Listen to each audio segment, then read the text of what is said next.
Hola, muy buenas noches, chicos. Bueno, vamos con esta que va a ser nuestra última sesión, a menos pues que necesitemos algún espacio donde tengamos o requiramos algún tipo de asesoría o orientación, ya por el chat del video o a través de los instructores con los que tienen más contacto, con los que vienen desarrollando otras materias, podemos ponernos en contacto y revisar los temas que tengan pendientes. Hoy vamos a tratar un tema que tiene que ver con el resto de actividades que venimos desarrollando y es el tema de los sistemas de protección de los derechos laborales. Entonces vamos a retomar un par de elementos que venimos trabajando en otras sesiones, poner en contexto y a partir de ahí pues desarrollamos el tema. Recuerde por favor las instrucciones que quedaron desde la oportunidad anterior sobre las entregas. Ustedes terminan, ya pasan a su etapa productiva y deben cumplir pues con esos requerimientos en los términos que ya acordamos y en los cuales estuvieron unos compañeros presentes. Voy a compartir entonces la presentación e iniciamos entonces con el tema propuesto.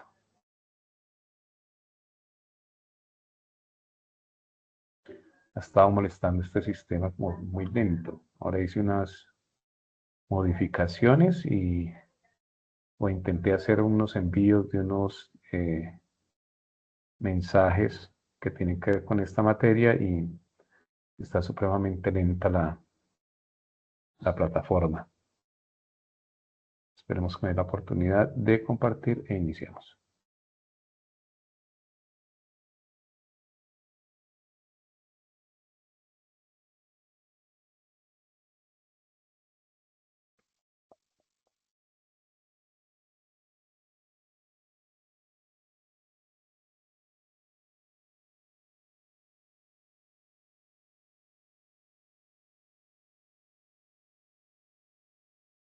Está permitiendo compartir.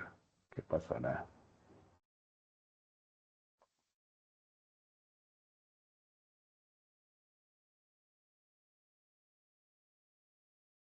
Está supremamente lento.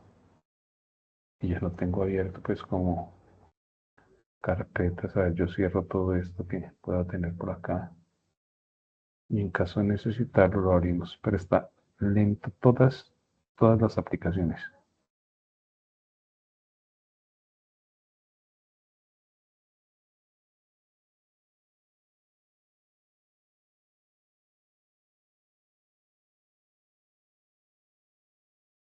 Y no quiero cerrar porque no quiero confundirlos eh,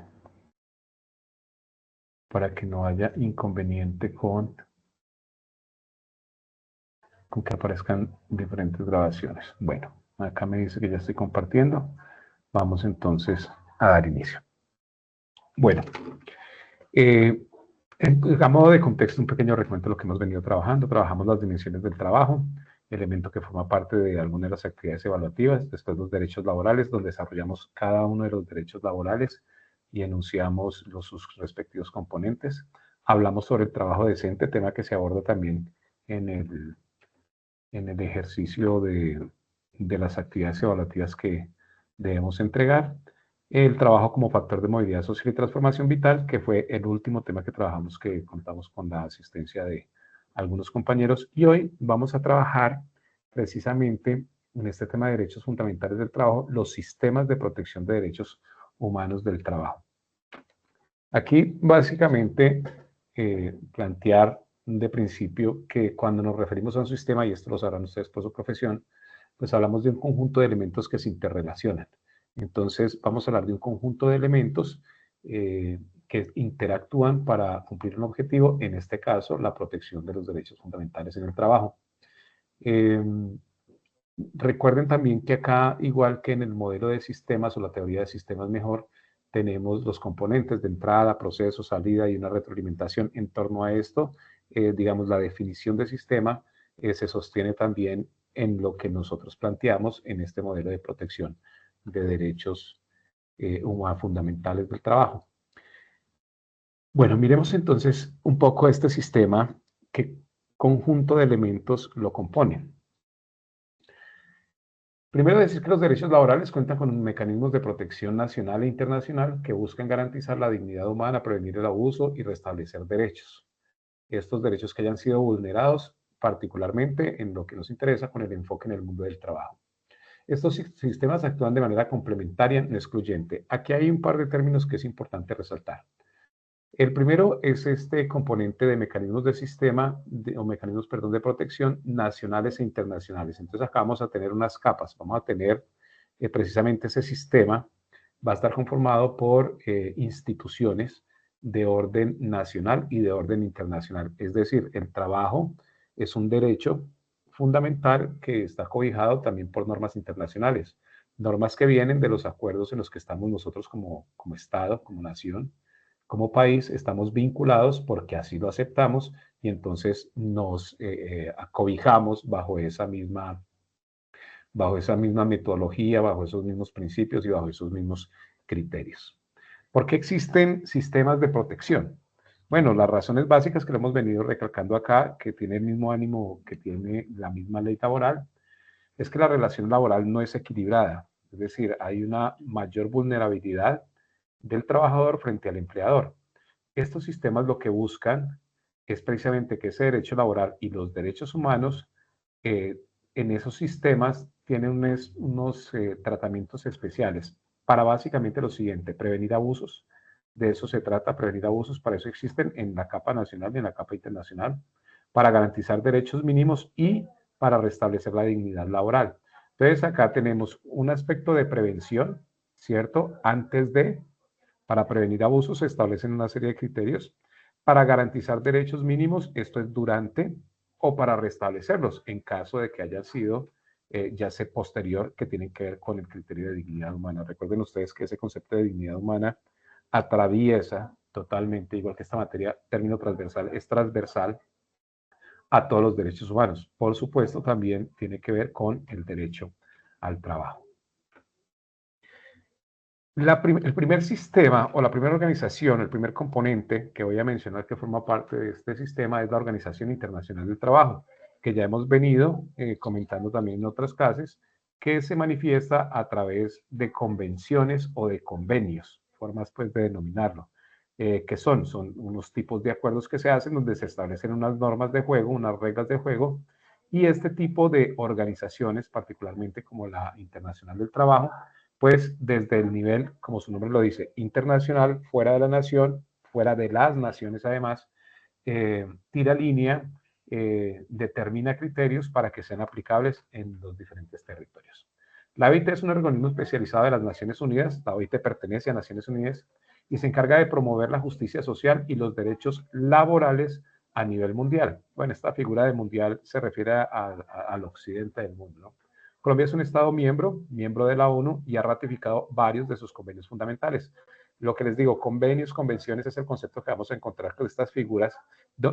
Un contrato, por ejemplo, es un convenio, donde convenimos y queda ahí escrito. Acá se denomina convenio si es un acuerdo entre partes en los cuales nosotros hemos ratificado diferentes convenios que ha planteado la OIT en términos de los derechos laborales.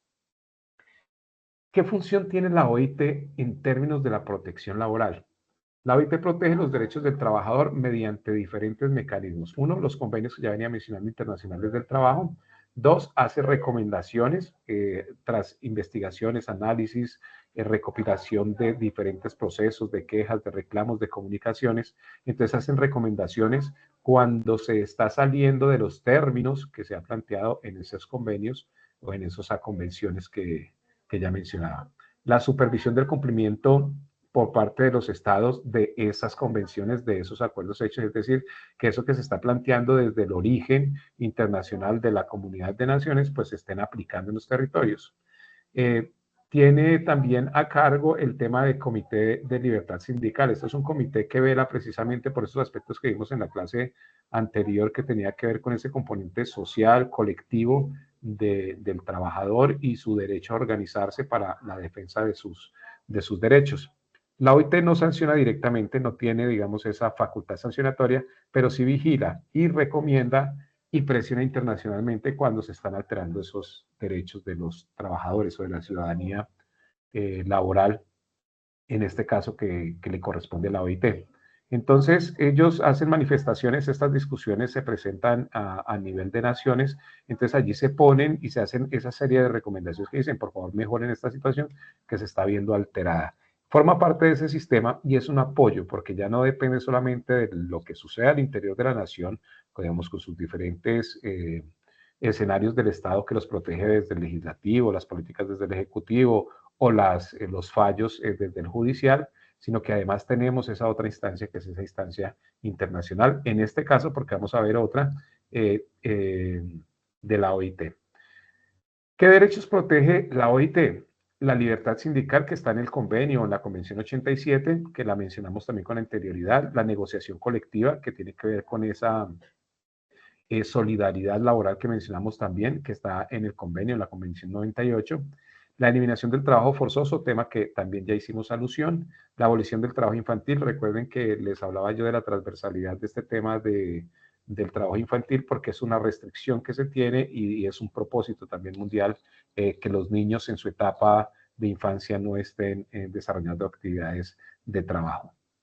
La eliminación de la discriminación laboral, por supuesto, es otro tema que tiene que ver con el acoso. Hablamos de la discriminación como trato diferencial, ¿cierto? Pero este es un trato diferencial negativo, que es lo que protege, porque recuerden que discriminación no necesariamente tiene ese punto de negatividad, hay discriminación positiva, es decir, acciones que se hacen para un grupo específico de ciudadanos para que recuperen algunos tipos de derechos. Discriminan es trato diferencial. En este caso, por supuesto, el trato diferencial se refiere al trato hacia malas conductas o a conductas inadecuadas o conductas que atenten contra los elementos que acabamos de ver anteriormente y que atenten contra los acuerdos que se han planteado en esas convenciones o en esos convenios. Estos derechos son la base del trabajo decente, como ya también lo referimos en su momento cuando hablamos del trabajo decente. Ahora, en el sistema interamericano tenemos otra organización que es la Comisión. Esta ya es la Comisión Interamericana de Derechos Humanos, CIDH. También hace parte del sistema interamericano, pero en este caso es de la OEA, ya no de la ONU, sino de la OEA, y esta ya es la Organización de Estados Americanos. La ONU, digamos que tiene una representación más amplia, con muchos países de Occidente, cerca de 200 países de Occidente. Ya acá estamos hablando de la Organización de los Estados, pero a nivel América. Entonces ya, digamos, venimos de esa capa mundial a esta capa de América, que sería la otra que también se encarga a través de esta Comisión Interamericana de Derechos Humanos de proteger los derechos y particularmente en este caso tiene que ver también con el tema del Estado. Protege los derechos humanos cuando el Estado no los garantiza adecuadamente. Acá se refiere a cada Estado en particular. Los derechos laborales son considerados derechos humanos exigibles. De ahí proviene la exigibilidad. Acuérdense que antes hablamos de los derechos del hombre, ahora hablamos de los derechos de la humanidad. Eso tiene que ver con ese concepto de dignidad, de reconocerse valioso, que es un criterio intrínseco por el simple hecho de ser humano. Y ya no hay distinción como antes que era del hombre, no, ahora es hombre, mujer, joven, todos, ser humano que pertenece a la especie. ¿Cuál es la función de la comisión en materia laboral? ¿Ellos qué pueden hacer? Recibir peticiones individuales. Entonces acá ya tenemos un aspecto muy interesante y es que ante la CIDH, ante la comisión, nosotros podemos acudir de manera individual para hacer valer nuestros derechos y acuérdense la referencia, es cuando el Estado no está actuando. Cuando el Estado no actúa, entonces salimos y tenemos dos escenarios allá. Uno, la OIT y dos, la CIDH. Esta comisión entonces que pertenece ya a la OEA recibe peticiones individuales de casos particulares que estén sucediendo. También tienen la facultad de investigar la violación de derechos laborales. Es decir, tienen cuerpos que se encargan de vigilar particularmente esas situaciones anómalas que se están presentando al interior de los estados y que no están siendo atendidas. Entonces es una capa que ya solamente con los estados americanos también allí se proponen alternativas. Emitir informes y recomendaciones, misma facultad que veíamos que tenía la OIT. En ese sentido es muy importante porque esto es lo que nos permite, desde una parte muy propositiva, es reorientar las dificultades, pero también controlar las anomalías, que es un tema muy importante para desarrollar.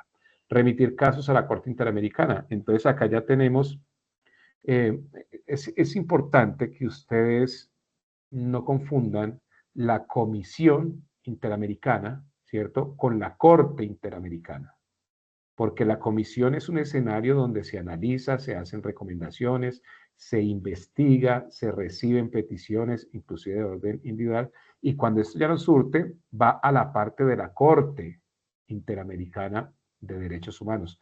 La Corte ya juzga, la Corte sí sanciona, la Corte sí tiene esa capacidad de sancionar, temas que no tiene ni la OIT ni tiene la Comisión. Entonces, es muy importante porque cuando vamos a activar el sistema, que vamos a ver cómo se activa el sistema, cuando vamos a activar el sistema debemos entender que hay canales para llegar. Ya cuando hablamos de corte, entonces aquí estamos hablando que va a haber un juicio. Aquí va a haber unas pruebas, van a entrar en defensa, van a entrar en acusación y eso ya es un tema de la corte. Eso tiene la facultad, la OIT, de trasladar, de remitir casos a la Corte Interamericana de Derechos Humanos. Interviene cuando se han agotado o son ineficientes los mecanismos internos. Es decir, cuando no resolvemos en casa los temas, casa me refiero a la nación, al Estado, entonces ya hay que sacarlos porque necesitamos el respaldo. Ahí es donde está la fuerza del sistema, de un conjunto de elementos que se interrelacionan para cumplir un objetivo. En este caso, el objetivo es la protección de los derechos laborales. Entonces, fíjese cómo se van generando estas capas y tenemos escenarios donde podemos ejercer la defensa de los derechos, en este caso laborales. ¿Cuáles son los derechos protegidos por la CIDH, por la Comisión? Entonces, tenemos el derecho al trabajo digno, van a ir todos en la misma relación, ¿cierto? La libertad sindical también, la libertad de asociarnos para... hoy vamos a ver, digamos, los criterios para conformarse como sindicato. La igualdad y la no discriminación, ven que son conceptos reiterativos, por supuesto, no deben ser. No tiene sentido que unos sistemas o que unos componentes de un sistema se unan para trabajar temas diferentes. El acceso a la justicia, porque cuando ustedes ven acá que dice remitir casos a la Corte Interamericana, es acceso a la justicia porque ellos pueden remitir casos, digamos, la cadena de mando, el conducto regular. Entonces, comisión y comisión, en caso de ser necesario, porque no está operando en la nación, entonces vamos a la comisión y la comisión podría ponerlo en conocimiento de la Corte. La protección frente a despidos arbitrarios, esto es un tema muy importante. La comisión le interesa mucho la evaluación de esa figura. Acuérdense que uno de los derechos que tenemos es el derecho a la estabilidad laboral. ¿Qué quiere decir el derecho a la estabilidad laboral? Que usted no sea despedido sin justa causa.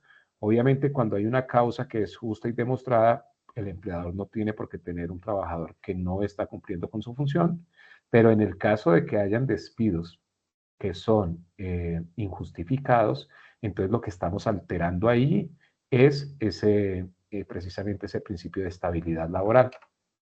Y ahí en ese proceso ya se prestará para que existan indemnizaciones, habrán multas para la empresa, en fin, una serie de medidas que se pueden tomar en torno al aspecto del despido arbitrario o injustificado. Su enfoque prioriza, por supuesto, la dignidad humana, ese tema sobre el que gira y van a girar todos los derechos humanos, por supuesto, incluyendo entonces el derecho al trabajo. Ya venimos al sistema de la capa interna, ya tenemos dos de la capa externa, entonces tenemos la Organización Internacional del Trabajo, ¿cierto? División que pertenece a la Organización de Naciones Unidas, ya tenemos la Comisión Interamericana de Derechos Humanos, que tiene su capítulo con temas especiales en lo laboral, que ya es de América, y ya tenemos un sistema interno. Hay un conjunto de elementos internos o un componente supremo, digamos, que es lo que yo les planteo a ustedes como política de Estado, que es la Constitución. La Constitución se convierte entonces en uno de los elementos de este sistema junto a la Comisión y junto a la OIT, junto a la Organización Internacional del Trabajo, que protege los derechos del trabajador. La Constitución política es el principal sistema de protección interno, estamos hablando del país, de los derechos laborales. Reconoce el trabajo como derecho fundamental, acuérdense. Lo reconoce como una obligación social. Ojo, recuerden que el trabajo no es solamente un derecho, es también una obligación. Eso lo vimos en las dimensiones del trabajo. Y entonces nosotros como parte de una sociedad debemos coayudar a ese ejercicio de productividad en el territorio. Y por supuesto, también lo plantea como una actividad que debe ser protegida por el Estado. ¿Qué mecanismos constitucionales de protección tenemos? Entonces, ya aquí vamos a ir bajando a la capa y vamos a hablar de mecanismos. Ya tenemos el sistema.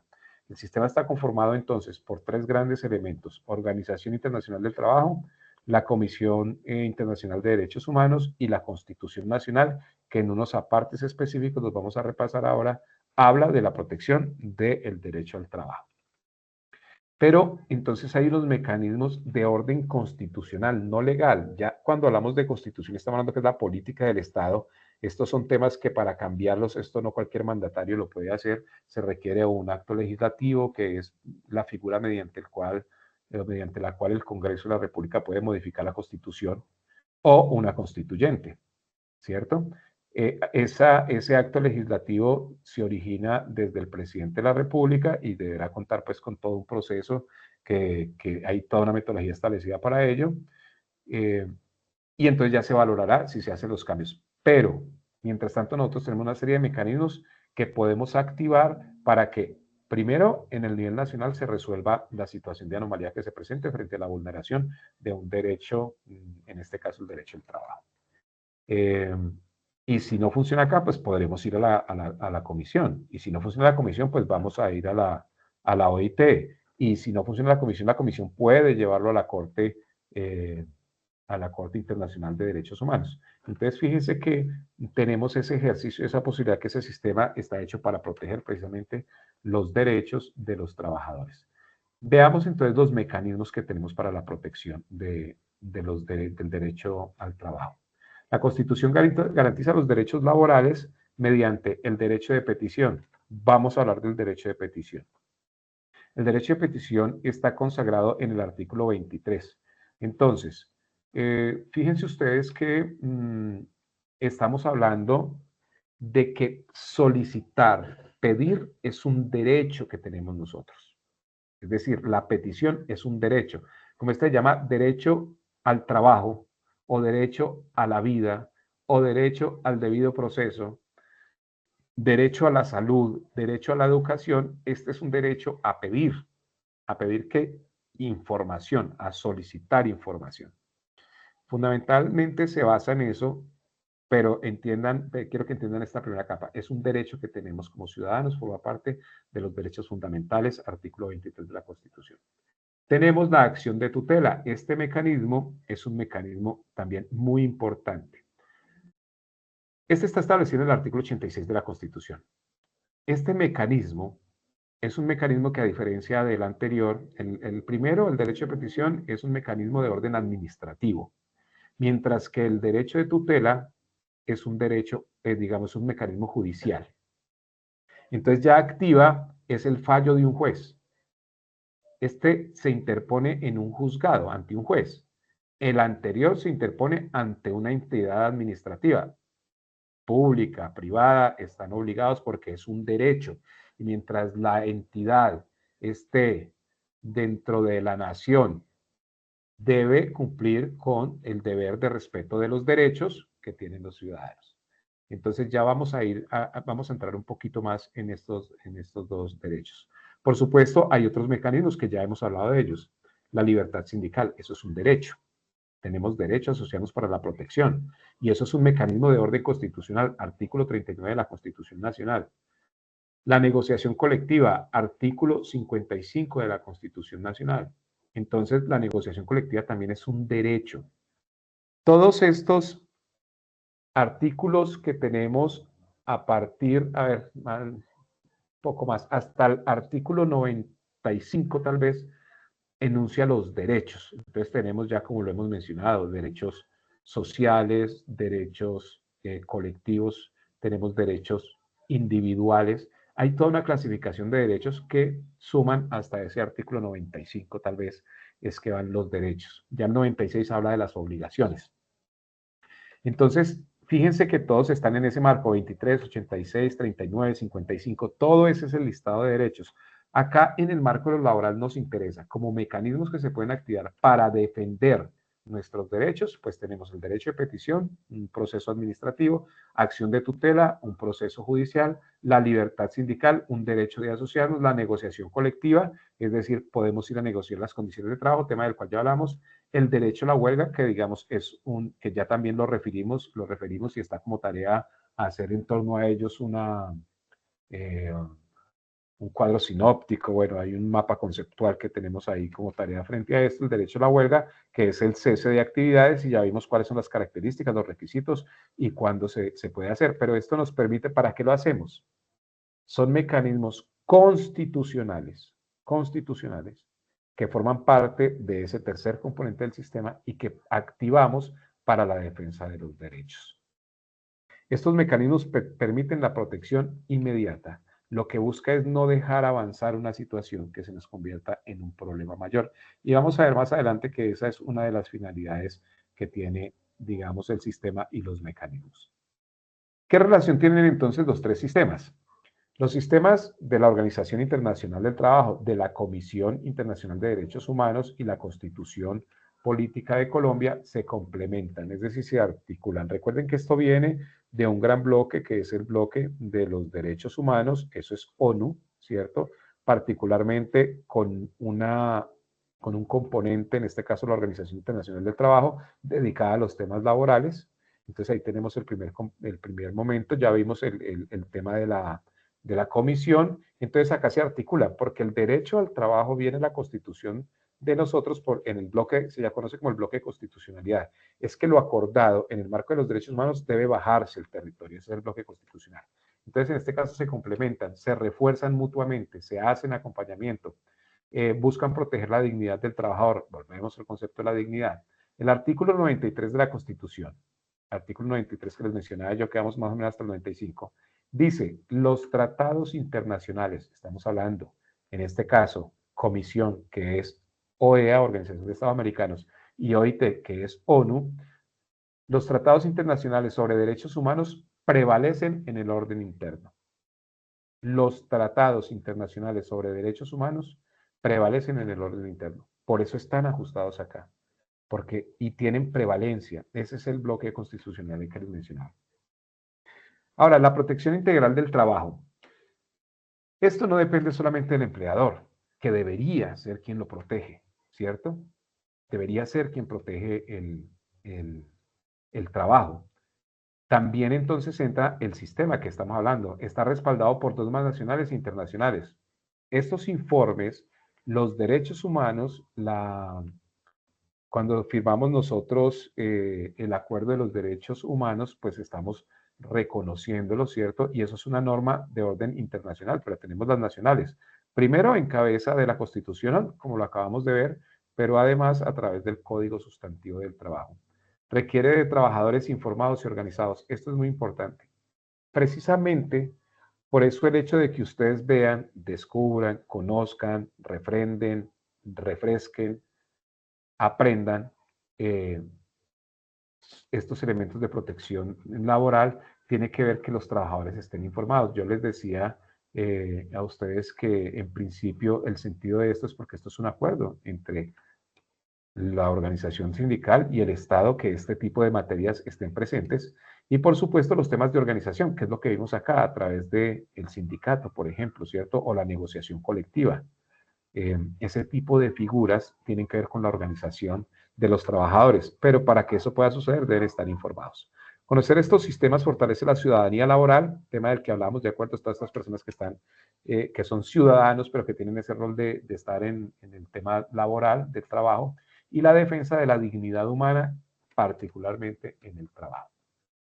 Bien, las formas de poner acción en los sistemas de protección de los derechos laborales. Los sistemas de protección de los derechos humanos del trabajo no actúan de manera automática. Ellos no operan porque sí. Requieren que el trabajador conozca y ejerza mecanismos jurídicos que permitan prevenir, reclamar y restablecer derechos vulnerados. Dos de los mecanismos importantes en Colombia, ya los mencionamos, el derecho de petición y la acción de tutela. Entonces, esto no va a suceder por ósmosis, hay que activarlo. ¿Y cómo lo activamos? Con los mecanismos. Voy a referirme entonces a estos dos mecanismos. Inicialmente ya tratamos la huelga, ya tratamos la convención, la negociación colectiva y el sindicato. Vamos a volver sobre el sindicato, pero vamos a hablar particularmente entonces del derecho de petición en el marco de la protección de los derechos laborales y de la tutela en el marco de la protección de los derechos laborales. Entonces vamos con el derecho de petición. El derecho de petición se puede considerar un mecanismo básico de defensa laboral. Este derecho de petición es la herramienta inicial, ojo, estamos hablando de activar, la herramienta inicial para solicitar información, 1, aclaraciones o solicitar acciones frente a una posible vulneración de derechos. Entonces yo tengo derecho a pedir, a solicitar frente a lo laboral, ¿qué puedo hacer? Información. Requiero que me entregue mi contrato, requiere que me entregue estos acuerdos, requiero que me entregue estas actas, requiero todo lo que usted necesite lo puede solicitar ahí. Aclaraciones, ¿qué es lo que está pasando? Yo tengo la duda, yo tengo el derecho a pedirle que usted me aclare eso. No importa, privado o público, debe hacerlo. O acciones, puedo solicitar también, puedo peticionar una acción, en este caso, frente a la vulneración de derechos laborales. Permite al trabajador exigir respuestas claras y oportunas. Yo agregaría acá un concepto, y de fondo, porque el derecho de petición particularmente dice, no me conteste cualquier cosa, contésteme de fondo. Esas respuestas deben ser claras, oportunas, de fondo, y aunque es un mecanismo que tiene que ver con la ley, no requiere abogado. Entonces ya empezamos a ver una serie de características. Acá yo utilizo el mecanismo para solicitar, para peticionar, sería el concepto adecuado, porque es el derecho de petición. Información, aclaraciones o acciones frente a lo que esté pasando en la vulneración de un derecho, que es particularmente lo que nos convoca en este escenario. El fundamento legal de derecho de petición, ya lo vimos, es la Constitución Política en el artículo 23, dice, toda persona tiene derecho a presentar peticiones respetuosas, aspecto muy importante, peticiones respetuosas a las autoridades y a obtener pronta resolución. Ahí hay unos términos, hay unos plazos establecidos que van a variar. Quiero, como para este contexto, digamos, normalmente cuando estamos pidiendo un tema de información van a ser 15 días. 15 días. Entonces, quiero que lo manejemos ahí, porque esto tiene las variaciones. Si lo pide un congresista serán 3 días, si lo pide un periodista serán 10 días, con ánimo pues de una comunicación. Hay una serie de variables, pero digamos que el término general es el de 15 días, como para uno proyectarse que deben responder en ese tiempo. Ojo, el hecho de que no haya una respuesta que sea clara, oportuno, tiene que ver con el tema de tiempo, es decir, que se dé en el tiempo, vamos a poner en este caso el ejemplo que le estoy dando, los 15 días, si no se da en ese tiempo, o de fondo, que es el otro concepto que yo les decía, si me están respondiendo cualquier cosa, pues se está faltando, se está atentando a un derecho. Entonces ahí yo ya puedo activar el sistema, no solamente mediante el derecho de petición, en la solicitud de la información, sino porque me han afectado un derecho, y es el derecho que yo tengo a peticionar. En ese momento, si me responden de manera tardía, o si no me responden, si me responden de manera ligera, es decir, no de fondo, si me responden que esto, y esto lo saben las organizaciones, con tecnicismos, con temas que no son claros, que no son coherentes, me están vulnerando ese derecho. En ese momento yo puedo tutelar la vulneración de ese derecho, del derecho de petición. Y entonces aquí ya no es un tema vía administrativa en la que estoy acordando yo como ciudadano con usted como organización, sino que ya va a venir un juez de la República y ese sí tiene la facultad sancionatoria.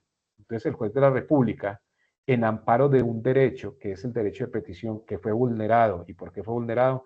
Porque no respondieron a tiempo, o porque no respondieron, o porque no fueron claros, o no respondieron de fondo. Entonces yo le digo al señor juez, protéjame el derecho. Entonces, fíjense, el derecho de petición. Fíjense ustedes cómo entonces acá el derecho de petición se convierte en una figura que en caso de no dar, de no ejercerse o de no respetarse por parte de la organización a la que se le está haciendo la petición, se vuelve susceptible de llevarlo a una tutela, y la tutela ya no es vía administrativa, es vía judicial, y un juez va a generar sentencia. y va a dar órdenes, y el incumplimiento de esas órdenes termina en cárcel o termina en pagos de multa. Pues hay diferentes figuras de sanción. Entonces ahí ya toma mucha más fuerza. Si ven que el sistema, entonces ya activamos los mecanismos. Primero, solicito, déme claridad frente a esto. Ya vamos a ver la importancia, porque esto me permite a mí dejar lo que los abogados llaman vulgarmente el rastro de sangre, y dejando la huella, el seguimiento por escrito. El derecho de petición se puede presentar de manera verbal. El derecho de petición lo puede presentar cualquier persona. No voy a entrar en el detalle del derecho de petición, porque acá estamos hablando en el marco del trabajo. Entonces hablamos de la ciudadanía laboral. Ciudadanía, ya lo hablamos, es 18 años, es decir, ya es mayor de edad. Entonces no vamos a hablar de ese tema del niño y tal. Preferiblemente que sea por escrito, porque nosotros dentro del ejercicio laboral debemos dejar trazabilidad, debemos dejar huella de lo que estamos haciendo. Eso es muy importante. Y hay una ley que desarrolla, ustedes saben que lo que hace la Constitución es enunciarlo, y acá lo está enunciando, enuncia. Dice, toda persona, no dice todo ciudadano, toda persona, todo ser humano tiene derecho a presentar peticiones respetuosas a la autoridad. Ahora, eso hay que reglamentarlo. ¿En qué términos? Porque entonces ahí tenemos peticiones oscuras.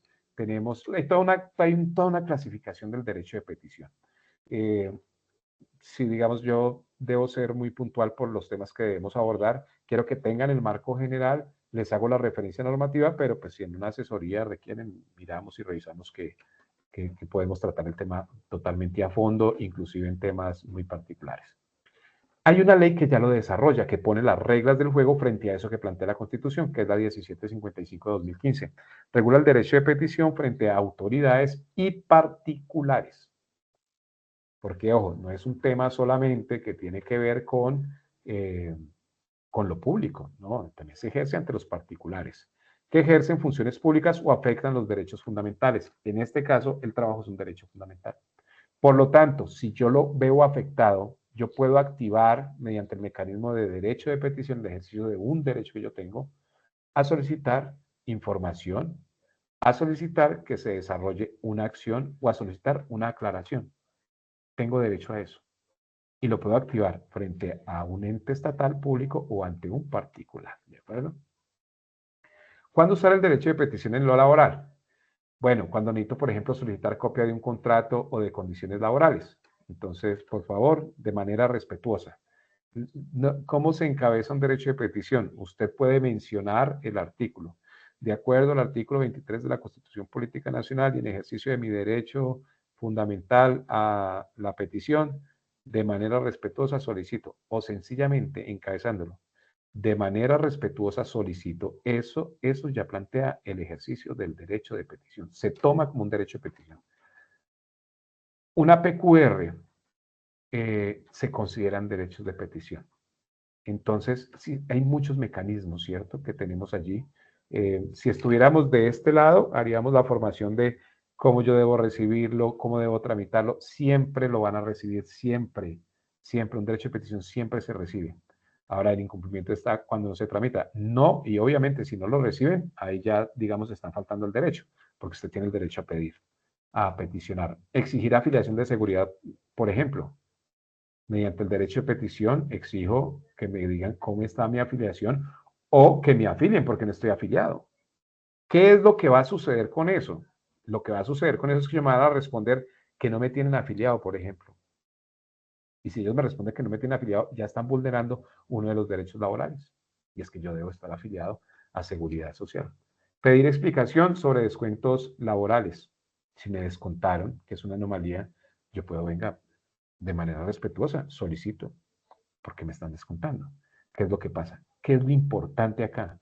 Que ustedes tienen un documento que el otro, no es que me dijeron, no es que me contaron, es que en una llamada, no. Y además que está obligado a responderle, porque en caso de no responderle, afecta un derecho y usted tutela la falta a ese derecho. Ya ahorita que entremos en tutela vamos a ver un poco cómo juega la figura. A solicitar pagos adecuados, si es el caso que se está dando la vulneración. A pedir información sobre jornadas, turnos o funciones. Es el primer paso antes de acudir a otras acciones. Entonces, auxilio. De lo que es.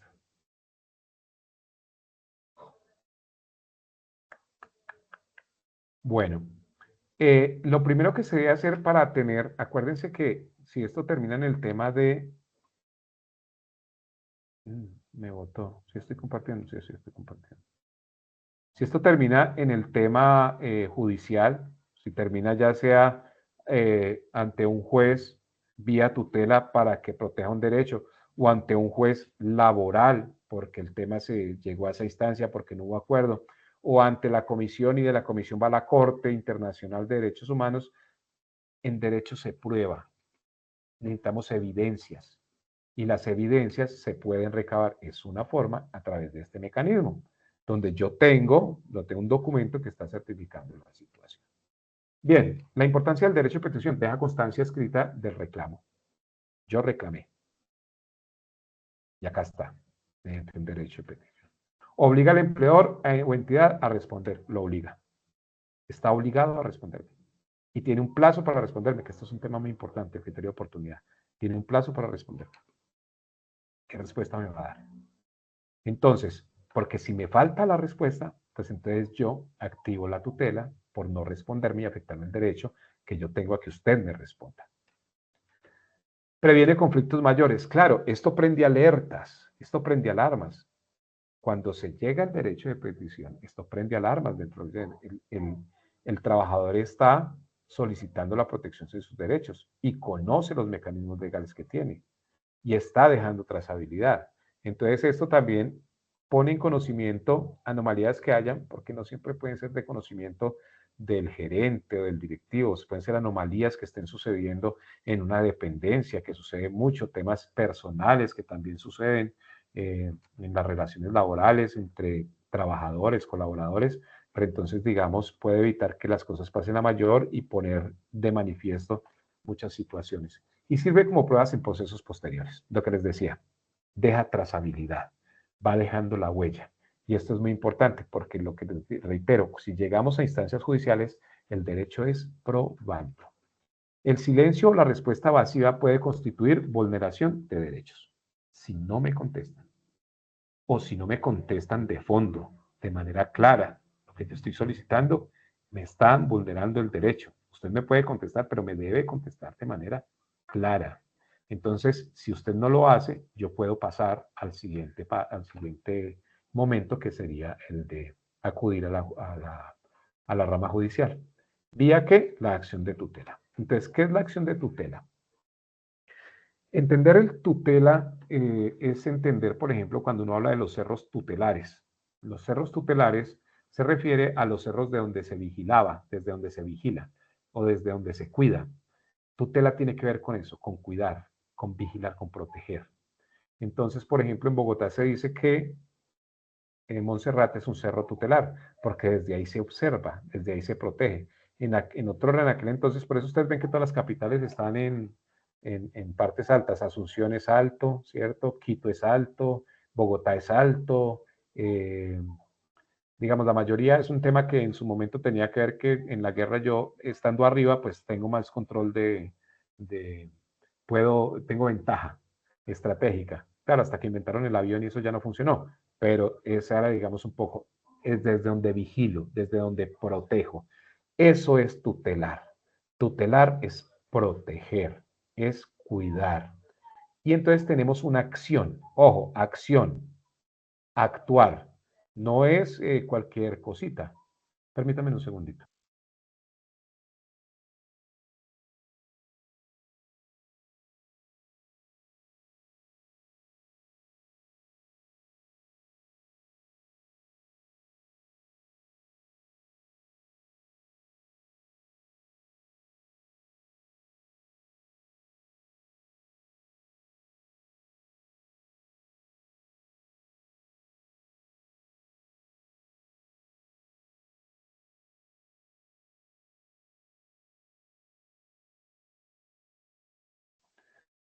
Bueno, gracias. Retomo. Entonces, es esta acción de proteger, pero ojo, es una acción, se actúa. Aquí ya no es un tema administrativo. Vamos a ver entonces. La protección inmediata de derechos fundamentales. La acción de tutela es un mecanismo judicial. Ya no es administrativo, este es judicial. Para la protección inmediata. Entonces acá ya hay un plazo en el cual se va a actuar rápidamente de los derechos fundamentales cuando estos han sido vulnerados o amenazados. Entonces, ya tenemos una clasificación de derechos fundamentales, ya la revisamos. Cuando a usted le afectan derechos fundamentales, usted puede acudir a la tutela. La tutela es vía judicial. Entonces, un juez de la República ya tiene la potestad, porque él sí sanciona, un juez de la República, de dar órdenes para que se cumpla. Si no se cumple, van a haber unas sanciones. Aquí uno puede solicitar unas medidas cautelares. ¿Qué es esto? Son medidas que yo le solicito al juez en el escrito que mando de la tutela. Le digo, por favor, haga esto ya, porque si no hacen esta acción ya, se va a ampliar el daño va a ser mayor.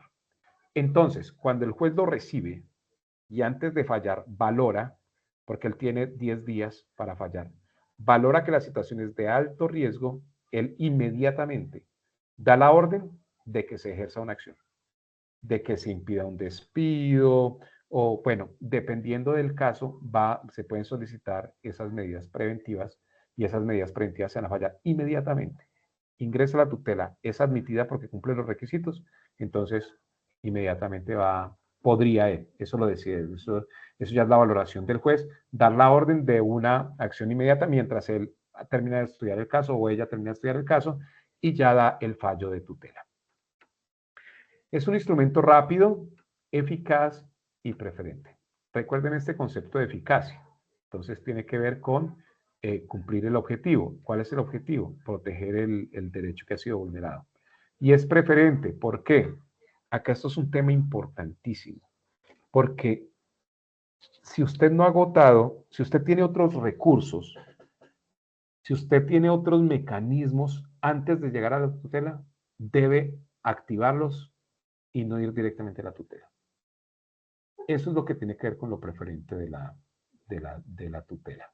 Entonces, por eso se refiere a los derechos fundamentales. Yo les hablaba del derecho a trabajo, que es un derecho especial. Claro, el derecho a trabajo es especial porque lo pueden ejercer quienes ya están trabajando. Eso es un tema importante. O sea, yo no puedo ir a poner una tutela porque no tengo empleo. No. Esto está hablando en el contexto de que yo ya estoy trabajando, tengo una relación laboral. En ese momento yo tengo unos derechos dentro de ese marco de la ciudadanía laboral, que es el trabajo. Entonces ahí puedo yo ejercer ese derecho, implementar esa acción de tutela. Pero es preferente porque si yo tengo otros mecanismos, por eso lo que se recomienda, claro, si el daño es inminente, usted acude de una vez a la tutela y hace esas solicitudes para que se desarrollen acciones preventivas, ¿cierto? Porque es inminente.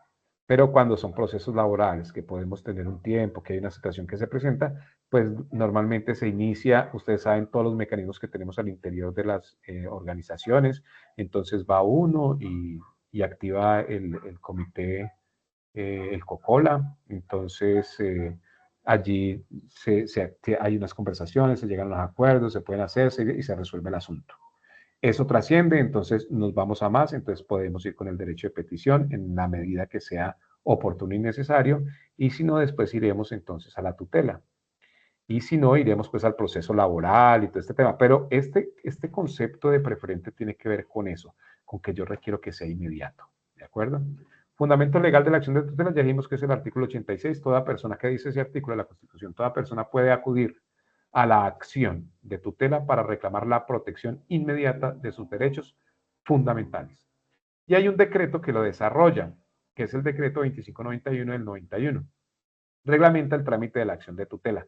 Entonces ahí tenemos todos los elementos, lo mismo que solamente, la Constitución solo enuncia, ya le dice cuáles son los criterios. Reitero, la misma posición de derecho a petición, si algún tema allí, podremos mirar. Puede presentarse sin abogado y ante cualquier juez, recuerde. Coincide con el derecho de petición. Usted no necesita un abogado para hacer un derecho de petición. Para una tutela tampoco. Usted no necesita abogado. Usted va y le interpone, en este caso ante un juez. El otro es ante autoridad administrativa. Acá ya es en un juzgado. ¿De acuerdo?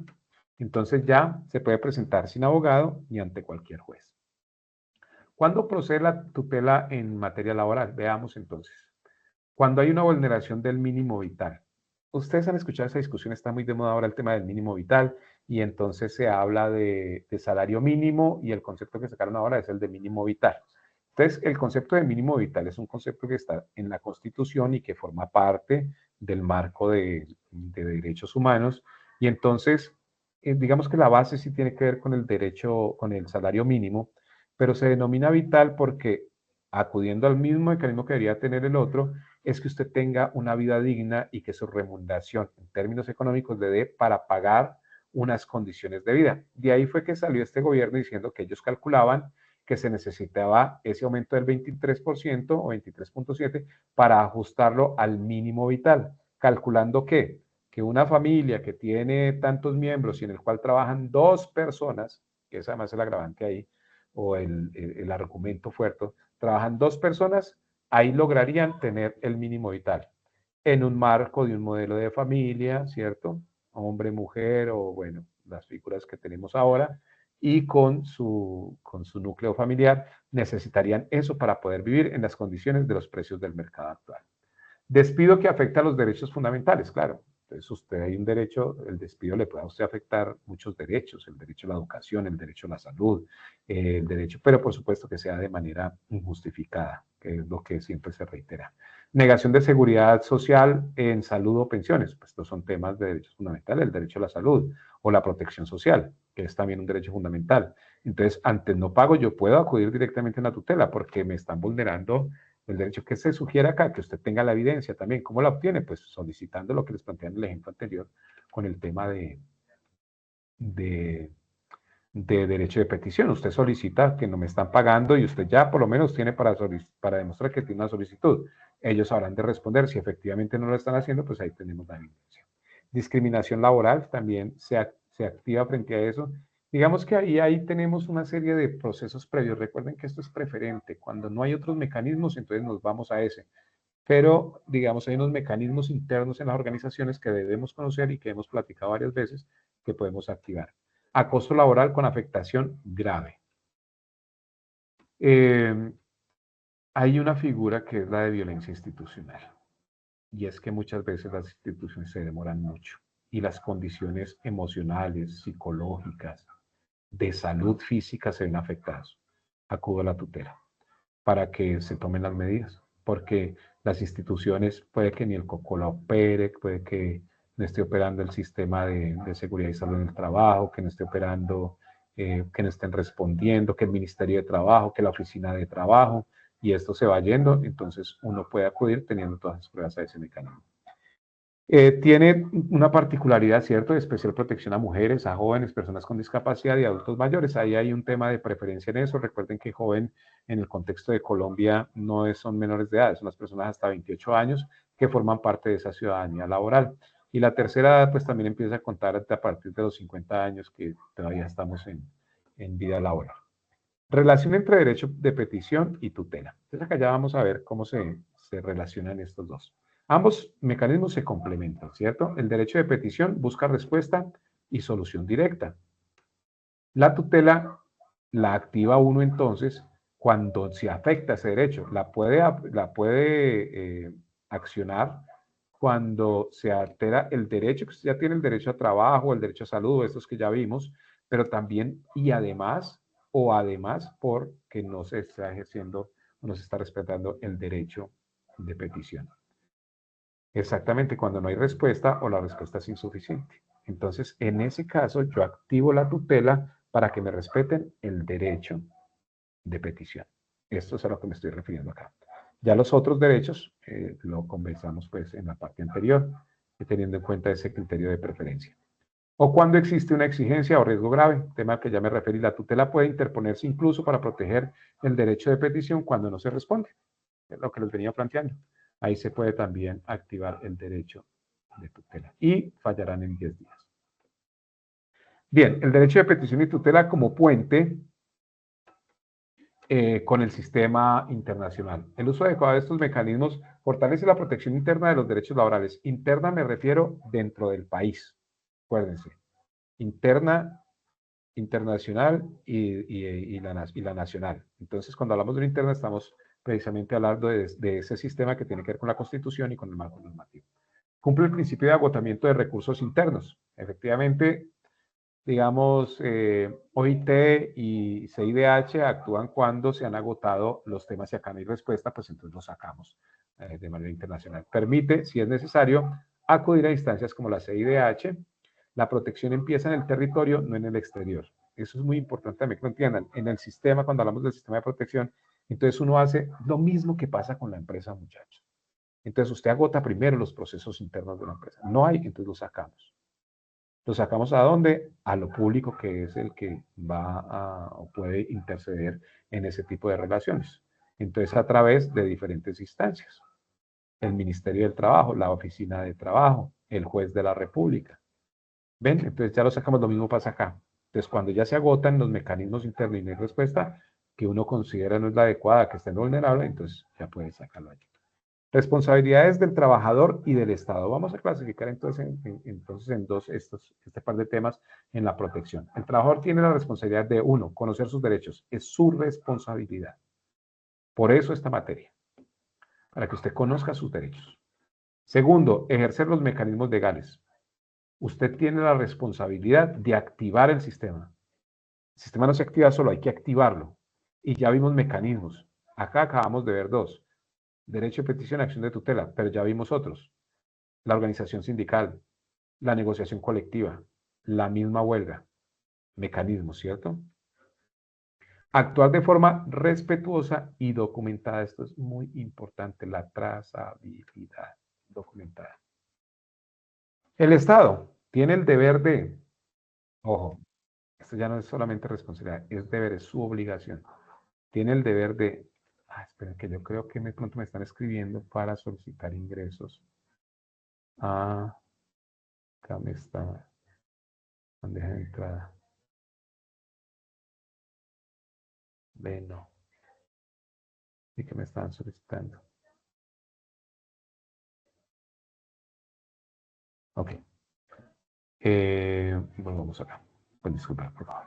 El Estado tiene el deber de, uno, garantizar respuestas oportunas. Acuérdense que oportunidad tiene que ver con tiempo. De proteger la dignidad humana. Ahora, ¿cómo el Estado me garantiza una respuesta oportuna si la respuesta se la estoy solicitando es al privado o a mi jefe o a mi empresa privada? Pues si yo lo hago mediante un derecho de petición, entonces yo al no cumplirlo voy a interpongo una tutela y ahí ya va al juez y el juez es el Estado, forma parte del Estado. Entonces él obliga, da una instrucción y si no va a sancionar. Proteger la dignidad humana, concepto reiterado. Restablecer derechos vulnerados. Claro, cuando ya se han afectado, es obligación del Estado restablecer esos derechos. Bien, veamos entonces una tabla que forma parte del ejercicio que tienen ustedes, que es un comparativo entre el derecho de petición y la tutela.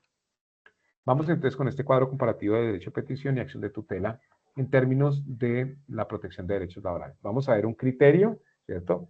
De ahí vamos a ver la característica en términos de derecho de petición y después las características en términos de acción de tutela. La naturaleza. El derecho de petición es un derecho fundamental de carácter administrativo, ¿de acuerdo? Es decir, se ejerce o se solicita, se peticiona de manera administrativa ante un privado o un público. Acuérdense, particular o público, dice el artículo constitucional. Ahora, la acción de tutela es una acción constitucional de carácter judicial. Este es un derecho, esto es una acción. Los dos son constitucionales. El primero es un derecho fundamental. La otra es una acción de carácter judicial, mientras que esta es de carácter administrativo. ¿Cuál es la finalidad? En el caso del derecho de petición, solicitar información, documentos, explicaciones o acciones frente a una situación, en este caso laboral. La acción de tutela, proteger de manera inmediata los derechos fundamentales vulnerados o amenazados. Ya saben que hay derechos conexos, entonces, claro, cuando yo tengo un tema que me está afectando el aspecto laboral, puedo tener afectada la salud, puedo tener afectado el tema de educación, porque yo pago mis estudios. En fin, hay una serie de derechos conexos que pueden ver afectados. Fundamentos constitucionales, ya lo vimos, artículo 23 y artículo 86 de la Constitución Política, respectivamente. El artículo 23, el derecho a petición, el 86, de acción de tutela. La norma que lo regula, la 1755-2015 y el 2591, el decreto 2591 de 1991. Una pequeña aclaración, ley, la genera el Congreso, decreto, la genera el gobierno. Fuerza, la misma fuerza, son obligatorias, son las reglas del juego. ¿Quién puede presentarlo? En cualquiera de los dos casos, cualquier persona sin necesidad de abogado. No se requiere de abogado para presentar ni un derecho de petición ni una acción de tutela. ¿Ante quién se presenta? Entonces, el derecho de petición ante autoridades públicas o particulares que afecten derechos fundamentales. En este caso, pues hablaríamos de los empleadores. Y la acción de tutela ante cualquier juez de la República se presenta. ¿Cuándo se usa en lo laboral? ¿Cuándo se usa en lo laboral? El derecho de petición se usa, por ejemplo, no únicamente, ojo muchachos, son ejemplos que tengo ahí, para pedir contratos, salarios, afiliaciones a seguridad, pagos, funciones, jornadas, etc. Los temas que tienen que ver, por supuesto, con la empresa, no es que usted a la empresa le va a pedir pues, cualquier cosa, no, que tiene que ver con la empresa y en el marco de esto que estamos hablando, que son los derechos laborales, pues que estén relacionados con este tema. Ahora, la acción de tutela, cuando hay vulneración grave del mínimo vital o hay discriminación o hay despido injusto o no existe una afiliación a seguridad social. Habría que valorar esos otros conexos, derechos conexos como les planteo. Requisito previo, no requiere agotamiento de otros mecanismos. El derecho de petición, usted no necesita haber hecho nada antes. Usted solicita la información. Ahora sí, la acción de tutela es subsidiaria, ¿cierto? Es decir, necesita que usted haya agotado unos previos, salvo que el riesgo sea grave o de urgencia. Si el tema es urgente, usted no tiene que hacer nada previo. Término de respuesta, ya les decía, este tiene 10, 15 o 30 días según el tiempo de petición. ¿Qué se puede demorar 30 días en el tema de petición? Cuando yo hago peticiones que tienen unos requerimientos de recabación de información, que literalmente el tiempo no me da, son muy raros, pero digamos que el tiempo normal son 15 días. En cambio, la acción de tutela sí tiene una decisión de máximo en 10 días. Máximo, eso quiere decir que pueden fallarla en 3, en 2, en 1, en 5, pero no se puede pasar de 10 días. El resultado esperado, pues en el caso de la acción de tutela, que usted le dé una respuesta clara, de fondo y oportuna, lo que les hablaba del concepto de fondo. ¿Y cuál es lo que se espera como resultado de la acción de tutela? Una orden judicial inmediata para proteger o restablecer el derecho que ha sido afectado o los derechos que han sido afectados. ¿Qué pasa si no hay respuesta? Se vulnera el derecho de petición. En tanto se me vulnera un derecho, yo lo puedo tutelar. Y este tiene esa particularidad interesante, el derecho de petición, y es que ese derecho de petición, pues lo que tiene es que es un derecho. Entonces, si me afectan el derecho, yo ya puedo tutelarlo. ¿Por qué? Porque ya me fue vulnerado un derecho y está claramente vulnerado. Porque no me respondieron en el tiempo adecuado o no lo hicieron de fondo. Mientras que la tutela puede interponerse tutela para proteger el derecho de petición, lo que les decía, lo que les acabo de explicar. Tipo de protección, preventiva y documental. Tiene esos dos componentes, el derecho de petición. Prevenir y documentar. Voy a documentar el proceso. Ahora, la acción de tutela sí tiene una función correctiva, inmediata y obligatoria. Lo que busca la tutela es corregir una anomalía y lo hace de manera inmediata. El efecto jurídico deja constancia escrita y sirve como prueba. Ese es el efecto. Me va a servir a mí como acervo probatorio. Ahora, en la acción de tutela tiene fuerza obligatoria y cumplimiento inmediato. Y si no, pues tiene unas sanciones. Y finalmente, la relación con derechos laborales. Es el primer mecanismo para reclamar derechos laborales, o uno de los primeros, porque ya está la huelga, está el sindicato, está la negociación colectiva, ¿cierto? Pero en temas particulares, pues es un primer mecanismo porque nos deja esa trazabilidad. Y mientras que la acción de tutela es un mecanismo urgente, donde el derecho fundamental está en riesgo. Entonces acá tenemos esta tabla comparativa, que es además uno de los ejercicios que ustedes tienen. Ahí tiene una referencia. Si usted encuentra otra variable que le parezca representativa, por favor agréguela. Ahí le dejo yo, pues, como, digamos, un ejercicio de comparación. Bien, esto entonces en cuanto al sistema. El sistema, entonces, de protección de derechos humanos está conformado por esas tres organizaciones que ya mencionamos y cuáles tienen sus características y cómo operan y funcionan. Ahora hablemos de la organización sindical. quiero acá hacer un repaso sobre este tema, sobre la creación de una organización sindical. El derecho colectivo fundamental del trabajo. Dentro de esos derechos tenemos el derecho a la creación de organizaciones sindicales, que es una expresión legítima del derecho de asociación. Es decir, el derecho es el de asociarnos. Una de las expresiones, y además legítima, legal, es la creación del sindicato. Pero además de ser un derecho, es una herramienta que nos ayuda a la defensa colectiva de los derechos laborales, la negociación y la democracia en el trabajo. No es que no sirva para una defensa individual, claro, sino que se hace de manera colectiva, porque la célula del sindicato pues es un colectivo, entonces todos están en ayuda colectiva de una alteración o de una falta de un derecho de un trabajador, puede ser, o de todos, ¿cierto? Que también se da. Y acá hablamos entonces también de los derechos laborales, por supuesto que ya los enunciamos en clases anteriores, de la negociación, que ya vimos, que es otra de los mecanismos que tenemos, y de la democracia en el trabajo, porque los sindicatos se eligen, y entonces uno elige la junta directiva, ya vamos a ver un poco de eso. Fundamento jurídico del derecho sindical. La creación de sindicatos está protegida por la Constitución Política en el artículo 39, que garantiza el derecho de los trabajadores a constituir sindicatos sin intervención del Estado. No se necesita, y acá estamos hablando de empresas privadas, ¿cierto? También tenemos el convenio OIT, entonces acá ya tenemos el sistema, en este caso sería la convención, la 87, que habla de la libertad sindical y la protección de los derechos de sindicación. Ningún empleador puede autorizar, impedir o condicionar la creación de un sindicato, es decir, no requerimos la autorización. Lo creamos porque es un derecho que tenemos, ¿de acuerdo? No puede condicionar tampoco la creación de un sindicato, no puede impedirla tampoco. Entonces, no necesitamos la autorización, no puede impedirse o no puede condicionarse a algunos términos la creación porque es un derecho y los derechos se ejercen. Bien, veamos entonces algunos elementos frente a la creación de un sindicato. ¿Quiénes pueden crear un sindicato? Aquí unas reglitas claras que son temas interesantes e importantes. Pueden constituir un sindicato. Trabajadores dependientes del sector privado. No hay problema, les digo privado o público. Trabajadores del sector público con unos límites legales, es decir, la norma establece qué requisitos se deben cumplir. Trabajadores de una misma empresa, sector o profesión. Este caso es bien interesante porque ustedes ven que tenemos, por ejemplo, sindicatos de sectores como el sector educativo o como el sector salud. Entonces, son sindicatos que representan a esos sectores, no necesariamente pues a una única empresa, sino también a sectores.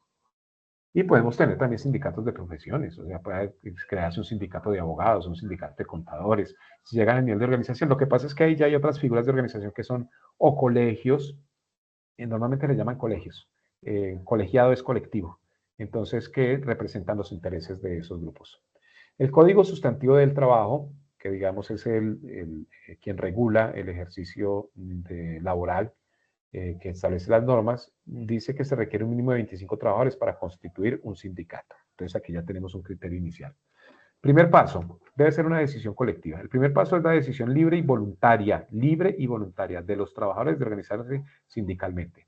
Esta decisión debe estar basada en, uno, intereses comunes, necesidades de defensa colectiva, mejora de condiciones laborales, es un tema netamente laboral, por supuesto, y no se requiere autorización del empleador, como ya lo vimos anteriormente. Paso 2, se debía hacer una asamblea de constitución. Los trabajadores realizan una asamblea de constitución en la cual se manifiesta la voluntad de crear el sindicato. Eso todo queda en el acta, ¿cierto? Se define el tipo de sindicato, cuáles son los intereses, ¿cierto? ¿Qué tipo de sindicato somos? ¿Un sindicato de sector? ¿Somos un sindicato de una empresa? ¿Qué? Se aprueban los estatutos, es decir, hay que tener unos estatutos. El sindicato tiene estatutos, que son unas reglas de juego. ¿Cuáles son las reglas de juego para nosotros al interior de esta organización que estamos creando?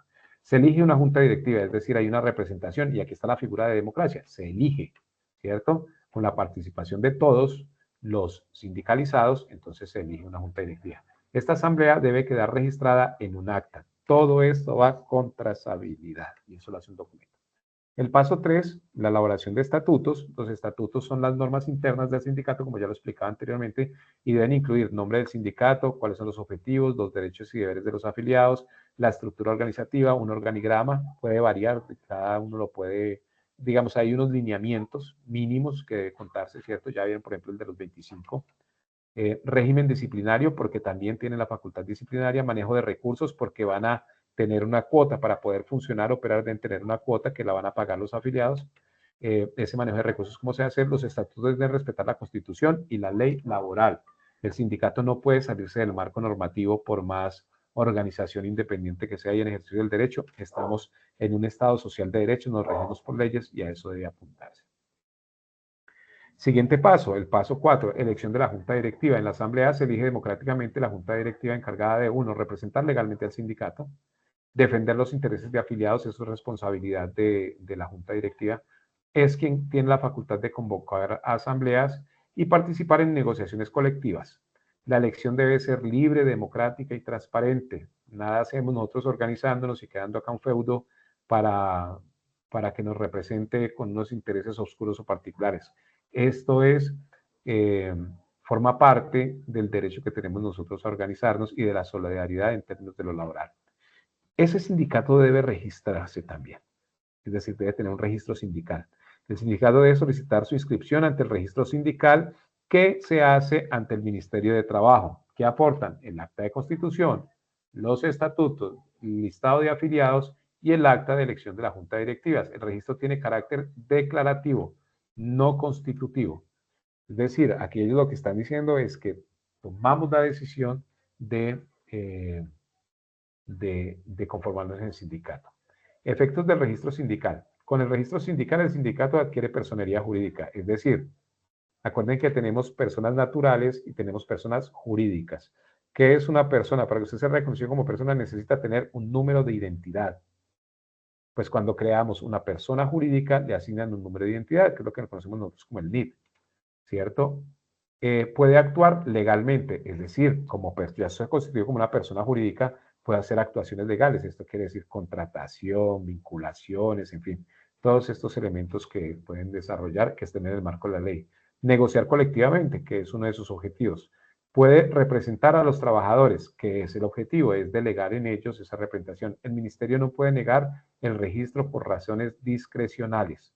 Tienen que ser de razones de forma, si quiere, que no cumplen con el requisito, que no presentaron los temas adecuados, pero por lo demás se tiene el derecho, es un derecho. Y además el ministerio, como parte del Estado, debe respetarlos y protegerlos.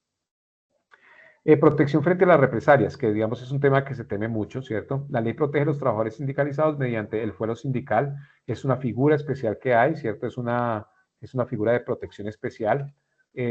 Prohibición de despidos antisindicales, o sea, si la razón es porque es sindicalista, no lo puede hacer porque hay una protección. Protección contra discriminación laboral. El convenio OIT 98 prohíbe los actos de injerencia o represalia por actividad sindical. Es decir, el argumento para retirarlo a una empresa es porque es sindicalista, no es válido. Eso está protegido el derecho sindical. Y acá ustedes ven otra vez el sistema a través de la OIT. Bien, muchachos, algunas responsabilidades del sindicato. Denme un segundito, yo miro acá una cosita.